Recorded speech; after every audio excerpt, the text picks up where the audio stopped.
Alundra for the PlayStation was brought to the West in 1997 by Working Designs, a localization company responsible for bringing many classic RPGs from Japan to Western shores, including Art the Lad and Lunar. Before going bankrupt in 2005, Working Designs also had a very distinctive style when it came to their approach to localization, and they made no secret that they like to change the original translations for new markets. This approach led to large amounts of humour, pop culture references and other deviations from the Japanese being found in their works. Alundra is no exception to this, and lines such as this dialogue here paint the picture rather well. In fact, Censored Gaming could and probably should take a closer look at Working Design's unique translation sometime, and highlight more of these kind of differences from the Japanese originals. However, today we'll be taking a look at the one and only time that Working Designs apparently pushed things too far and was forced by Sony to change their dialogue. Company president Victor Island spoke about this over on Neargaff, where he explains, "There's only been one scene in a game that we've ever had to edit out and redo because the console manufacturer wouldn't approve it as is. It was in Alundra and I thought it was a great double entendre, but it dropped jaws at Sony and amongst some of the press who got it in the review copies. Sony made us take it out of the game before they'd publish it." The scene in question is only a very brief moment, and it involves a puzzle where you have to jump on another character's head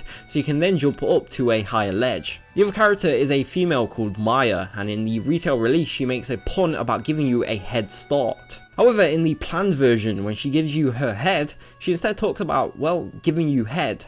To quote, "You're lucky I give good head, lover boy. Most girls would ask that you cough up a ring first." Victor speaks about this more in the thread and explains, "We literally got calls from almost all of the reviewers cracking up and saying, 'Are you really shipping with that in?' I was happy because I knew they were actually playing the game they were reviewing to the end, becoming a rarity even back then. We intended to leave it, but Sony made us take it out." There have been lots of other times though where Working Designs really pushed the envelope, and some of these also came close to being removed. One of these can be found in Art the Lad collection for again Sony's PlayStation.